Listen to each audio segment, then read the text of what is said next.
भारत के चंद्रयान मिशन की कहानी न केवल देश की वैज्ञानिक और तकनीकी प्रगति को दर्शाती है, बल्कि यह इसरो भारतीय अंतरिक्ष अनुसंधान संगठन की मेहनत और समर्पण का भी एक उत्कृष्ट उदाहरण है। चंद्रयान मिशन की शुरुआत 2008 में हुई, जब इसरो ने अपना पहला चंद्र अन्वेषण अभियान चंद्रयान-1 लॉन्च किया। इस मिशन का उद्देश्य चंद्रमा की सतह का अध्ययन करना, वहां मौजूद खनिजों की पहचान करना और सबसे महत्वपूर्ण रूप से वहां पानी की उपस्थिति का पता लगाना था।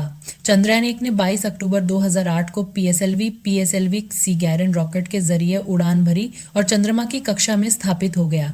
इस मिशन ने कई महत्वपूर्ण वैज्ञानिक आंकड़े भेजे, जिनमें सबसे महत्वपूर्ण था चंद्रमा की सतह पर पानी के अणुओं की खोज।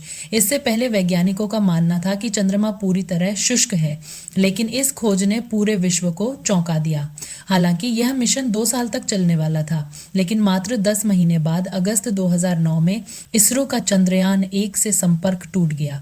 फिर भी इस मिशन ने अपनी मुख्य उपलब्धियां हासिल कर ली थीं और इसरो को वैश्विक स्तर पर पहचान दिलाई। इसके बाद भारत ने अपने अगले चंद्र अभियान चंद्रयान-2 की योजना बनाई। इस मिशन को 22 जुलाई 2019 को लॉन्च किया गया।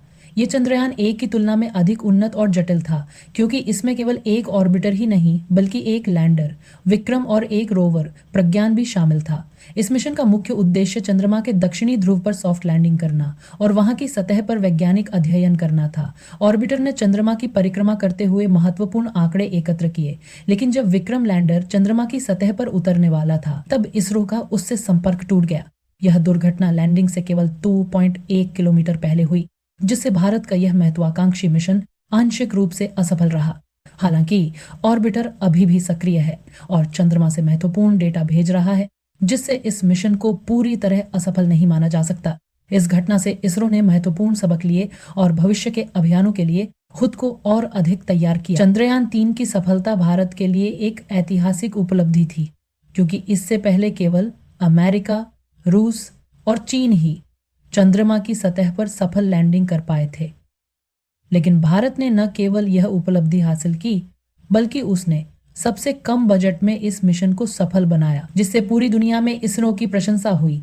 चंद्रयान-3 की सफलता ने भारत की वैज्ञानिक क्षमताओं को और मजबूत किया और यह साबित कर दिया कि भारत भविष्य में और भी बड़े अंतरिक्ष अभियानों को सफलतापूर्वक अंजाम दे सकता है। अब भारत चंद्रयान-4 और गगनयान मिशन की तैयारियों में जुटा है, जिसका उद्देश्य भविष्य में चंद्रमा पर एक स्थायी अनुसंधान केंद्र स्थापित करना है। गगनयान मिशन भारत का पहला मानवयुक्त अंतरिक्ष मिशन होगा, जो अंतरिक्ष में भारतीय अंतरिक्ष यात्रियों को भेजेगा। इसके अलावा इसरो भविष्य में चंद्रमा पर दीर्घकालिक अनुसंधान केंद्र बनाने की भी योजना बना रहा है, जिससे चंद्रमा पर मानव बस्ती बसाने की संभावनाएं भी बढ़ सकती हैं। चंद्रयान मिशन सिर्फ एक अंतरिक्ष अनुसंधान परियोजना नहीं, बल्कि यह भारत की वैज्ञानिक क्षमता, तकनीकी उत्कृष्टता और आत्मनिर्भरता का प्रतीक है।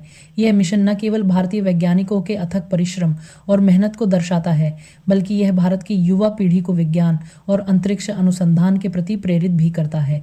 चंद्रयान की सफलता ने भारत को वैश्विक मंच पर अंतरिक्ष अनुसंधान में एक प्रमुख स्थान दिलाया है और यह साबित कर दिया कि भारत आने वाले वर्षों में